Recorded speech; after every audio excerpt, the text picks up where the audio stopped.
Finn maps incredibly well onto many archetypes posited by relevant existentialist philosophers. For one, consider Kierkegaard's Knight of Faith presented in Fear and Trembling. The Knight of Faith is characterized by an unwavering commitment to some ideals that transcend reason or ethics. Clearly, this archetype maps onto Finn particularly well. Throughout the show, it is demonstrated that he has a commitment to fighting evil and saving others. However, at this point in the show, Finn is far from the perfect hero.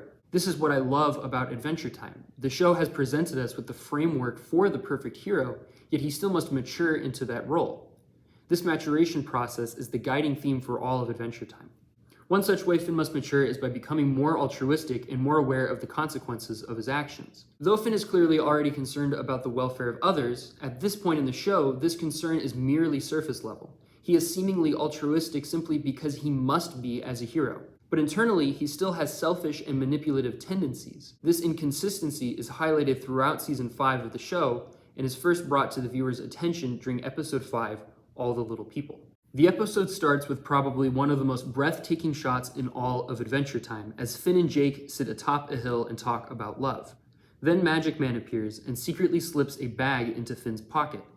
Later, Finn and Jake discover it and find that it's full of miniature living versions of characters in Ooo. Here, Finn calls them little toys, which is foreshadowing his objectifying actions later in the show. Finn then develops an unhealthy fixation and would discreetly create unethical scenarios with the little people. By the way he is constantly looking around to make sure that Jake is not watching him, it is clear to the audience that he knows that he is doing something wrong, or is at least ashamed of his curiosities. Finn then does some pretty messed up stuff. He makes Jake's girlfriend kiss another man and makes Jake watch. He makes little Finn hook up with Lady Rainicorn and fundamentally destroys the social lives of all the little people over the course of 16 weeks. In one of the longest sequences in the episode, Finn watches as he puts Princess Bubblegum, Flame Princess, and Lady Rainicorn in a situation where they fight each other for Finn's love. The scene ends with Finn blushing, showing that he is finding some pleasure and satisfaction in an act that is fundamentally selfish. A formal feature that I'd like to highlight here is the unsettling music that plays while Finn is interacting with the little people, which further communicates to the audience that what Finn is doing is wrong. These scenes show that Finn is indulging in his desires and curiosities by manipulating the lives of the little people, and consequently, he is bringing them emotional despair. The episode ends with Finn realizing that little Finn is really sad, and he takes responsibility for his actions by apologizing to the little people. This episode is critical in understanding Finn as a character, for it brings an important flaw to the viewer's attention. Finn does not fully understand the consequences of his actions, especially in regards to manipulation. Worse still, the episode does not have an incredibly satisfying ending. Finn still doesn't learn why it was wrong, just that it was wrong. In fact, Finn doesn't even begin to comprehend this until episode 30, where his manipulative tendencies ultimately bring about the end of his relationship with Flame Princess. In a later episode, Flame Princess has an existential crisis where she questions why everyone lies. I thought Finn was a stand-up guy, you know? But he basically betrayed me. Why do people even have secrets? It's like that in the Fire Kingdom, too. Everyone is all deceitful and Shakespeare. But out here it doesn't seem any different. Why do I have to feel like this? Before we can meaningfully analyze the philosophical elements presented in this episode, we must first familiarize ourselves with the tools presented by other philosophers. In The Ethics of Ambiguity, Simone de Beauvoir analyzes various character archetypes, all of which she eventually argues are beneath the idea of the altruist. Specifically, Beauvoir asserts that ultimate meaning can only be reached when we live for others instead of ourselves. This Beauvoirian liberator archetype is characterized by genuinely putting the welfare of others before oneself and selflessly fighting for their freedom. In the context of Adventure Time, this is the archetype that Finn matures into as the show progresses. And while Beauvoirian elements clearly exist within Finn for much of the story, I believe that he is yet to fully achieve the selflessness illustrated in The Ethics of Ambiguity. He is still flawed and selfish, and to me, this is what makes the show so compelling. Finn is undoubtedly the ultimate hero, but he is still imperfect. And behind the silly cartoon tropes lies the hope that change is possible. Another philosopher whose ideas are often thrown around in the show are Nietzsche's. Nietzsche's philosophy is often criticized for being too hedonistic.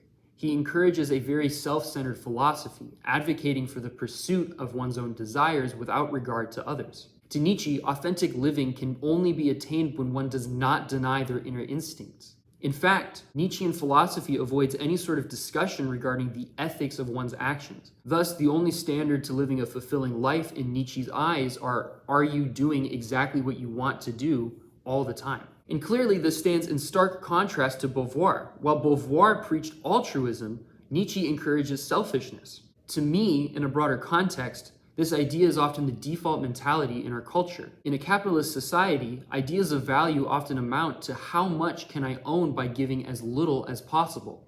And often, I feel that this mentality finds its way into our social lives. Capitalism encourages the selfish mindset that receiving is more important than giving, and this has obvious negative implications in the context of a relationship. In a way, this episode of Adventure Time is challenging this default mentality by encouraging its viewers to adopt pro-social and altruistic behavior, to ask how can I support you rather than how can you benefit me. At the beginning of the episode, Magic Man states the following before sliding the little people into Finn's pocket. Do what thou swill be the whole piece of law. Plugging this goofy statement into Google, I found that this is actually a quote from a controversial philosopher named Aleister Crowley, taken from his book, The Book of the Law.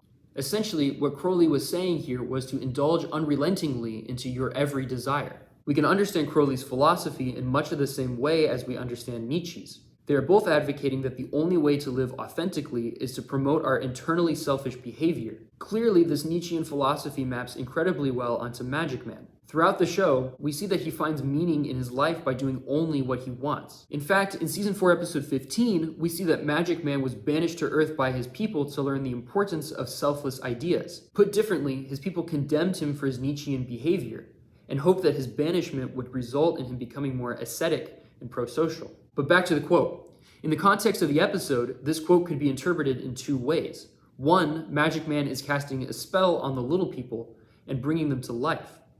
Or two, Magic Man is, in a way, speaking directly to Finn. He is encouraging him to explore his innermost desires without consideration for their social consequences. And here, Magic Man subtly, yet explicitly, communicates the primary theme of this episode to the audience. Should we put ourselves before others? Is the unbound exploration of our inner desires and curiosities more important than the social consequences they inevitably have? In other words, which end of the Beauvoir-Nietzsche spectrum should we strive to be on? I believe that the choice to quote Crowley as opposed to Nietzsche in this scene is incredibly revealing of the show's position on this selfish versus selfless debate. By choosing to quote such an academically disregarded philosopher, as opposed to Nietzsche, who commands a lot of respect, they effectively belittle the selfish idea presented by the opposing argument. But perhaps of greater significance than the Crowley quote is the only other line of dialogue Magic Man has in this episode. I'm not coming back. This line doesn't have any philosophical meaning behind it, but it does play an incredibly important literary role. Later in the episode, after embracing Nietzschean philosophy and bringing chaos to the little people, Finn says the exact same line. Okay, goodbye! I'm not coming back! Thus, this line draws a parallel between Finn and Magic Man. Both have the habit of bringing chaos into the world of those around them. But Magic Man is still a literary foil to Finn, as it is shown that even though both characters fundamentally harm the people in their lives in the same way, Finn eventually learns it's wrong and even makes an attempt at fixing his mistakes, where Magic Man does not. In other words, Finn is not content with his selfishness. And being that Finn is the main protagonist of the story, the show communicates that any sort of selfish behavior is not a path towards living an authentic or fulfilling life. It forgoes any Nietzschean or Crowleyan archetypes because Finn forgoes those archetypes. And through Finn's actions and development as a character, the show communicates a deeply Beauvoirian message. A fulfilling life is led by those altruists who are kind for the sake of being kind.